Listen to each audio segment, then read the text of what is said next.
I think that it's time for all exotic dancers, past, present, and future, to stand together and say we are awesome. We can do magical things. Let's start unionizing. Yeah. Let's do all of those things. That's what I feel. If we don't do that, individuals from the pole fitness community can continue to downplay us. And because pole dancing has the popularity that it does, and they did it not while holding exotic dance accountable for the beauty of it, because that happened, if we don't stand up, if all of us don't stand up, we will get ran over. Like, Yeah, I think we are, though. I see a lot because I run the United Pole Artist account. I mean, you run a lot of shit. Well, so. yeah, but I run the account and I see the strippers coming out and I see them saying, like, you need to recognize us. And then I see, Speaking up in defense. Every Okay. single day on social media, I see a divide.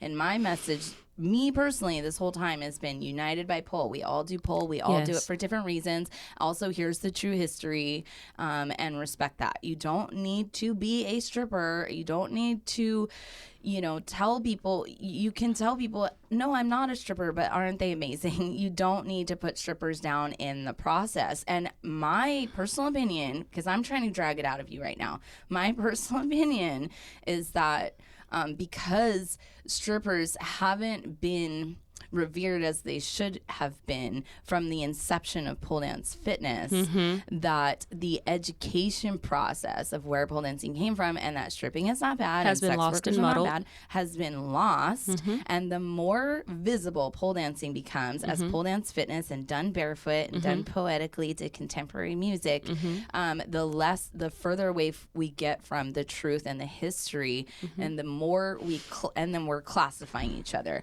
Stripper, not stripper. Classified as bad, classified as good. And for the way I see that is that's bad for women in general. It's bad for workers. It's bad for society when you're like, they're not good because they're sex workers and I'm good because I'm not. What are you going to say about that?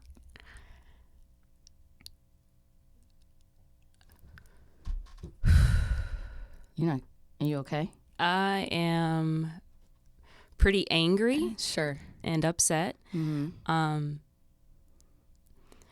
I only sponsored the pole competitions that we put on earlier because I literally stepped into this community before it was an industry, and I mean pole dance, pole fitness, whatever. I stepped into it before it got large, and I thought that it was going to have the backing of exotic dancers. That's why I jumped into it head first. That's why I paid my friend to drive me to Las Vegas to meet Fanya. I had already advertised out here in LA in a magazine about pole dance lessons, so it wasn't nothing new that I went to go seek. I thought that it was time for exotic dancers to come together and there was a movement and we were going forward. I thought I found those peers. And as time went on, I realized that was not the case within that community. I think that they felt that at that time they had to separate to some, at least when it comes to America, they had to separate themselves from being too sexualized in order to be accepted. Right. When I realized that was the move that was happening, I pulled back. Sure. The only thing that I stopped attending the expos. I stopped introducing myself. I pulled back. The only thing I was willing to do was put the money forward so we can keep having those competitions so that dancers could keep coming, having a place to express themselves. Right. But it just kept going. The divide kept happening. And then the Not a Stripper came out. And I was like, wow. And it was during this time where the producer of the competition was deciding, like, well, what do I want to do? I wanted to keep it going. Right. And then they fucked with you. And I was like, no, I'm not putting my money into it anymore. Are you talking about when USPDF basically turned me out? When they denied me? Ooh, Are you talking about that? I didn't know about that. As media. Yeah, it's the whole story. No, I'm referring to how you had a post recently, and Oh, when they called me fat? when they On were just Instagram? like totally fucking like, you know, they had no respect When they've used with the words that were coming out of their mouth. It was so word vomits. many throw up emojis on this post that I did. I very rarely post myself on the UPA account, and I posted myself dancing at Jumbo's Clown Room, and I was standing and twerking on the ceiling, and people's comments were, "Oh, that's a big girl twerking." Other comments were various throw up emojis. The ones with the vomit coming out and the green face with the, the blow up cheeks. Yeah. And I was just like, wow. And there was several very hateful comments towards me. And I'm like, hello. Yeah. And as you've spoken up for exotic dancing, more of those individuals that wanted to have that divide and separate themselves from being sexualized have seemed to separate themselves from you as well. And I can't endorse an industry that wants to divide on any level. Yeah, I mean, they kind of did that in the very beginning, and I feel like it's gotten better. It has gotten better because there was a time where strippers weren't even allowed to compete in a lot of competitions, and that whole thing was going down. Not every competition, but there was. No, we were putting on ones where they were happily accepted. There was a lot. So no. Yeah, the USPDF, one of the first USPDFs, I think it was the second one. The story around that is I wanted to be media for UPA, and they were like, okay, totally, like, yeah, and I got a media pass and everything. And then, like, right before the show, like, I had bought my tickets and everything. They were like, no, we have too much media here. You can't come now as media. And then I was like, well, like, what about my media pass? Like, I don't have a ticket. I think they were sold out. And Mina and Nadia were trying to give me their extra ticket, and USPDF was trying to tell them that they couldn't for whatever reason. And so I really felt, and in the end, I ended up using their ticket, but I felt like they didn't. It sounds like they tried to block you out. Even want me there. Okay, That's so my question is, what media could have been there that could have been more important than United Pole Artists at the time? That's not more important than United Pole Artists. According to them, it is. You know what I mean? They don't have the beautiful artistic outside of the box brain like you do. So to them, it was, they wanted mainstream. They wanted to be visible. They wanted to make a lot of money.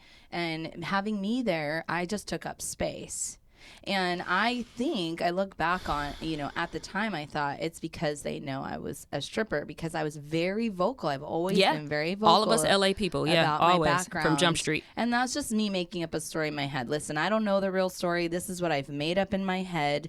They never said to me, we don't want you here because you're a stripper. But at the time, that was the common theme, and we were all going through that. Okay. And if you ask Josiah, he says we were shunned. We were shunned to the black hole, and that's absolutely true what happened back then. Absolutely true. So I want to make sure that we now talk about Jania.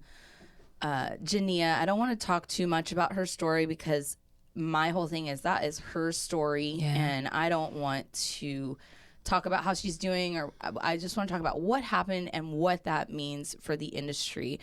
She's an amazing, beautiful human being, so courageous, has so much strength, and was so much love to her and for what she's going through. But she fell about 15 feet off the pole, and if you watch the video, she free fell off that pole. And that's the craziest part. That's yes. Yeah, and those airs, and now that. We can go right back to pole fitness, though. Like, where are these dancers learning these moves? Like, where are they getting this training from? I think it all plays into effect. Right. All of it. Right. All of it. Yeah. Go ahead. I'm sorry. No, it's okay. So she basically bounced off the floor and went right into twerking and walked away from that accident. She's extremely fortunate. Some people have fallen from a much shorter height and are no longer walking. Like that woman, I can't recall her name, but years ago, like over a decade, she fell 2 feet on her head, and now she's paralyzed from the neck down.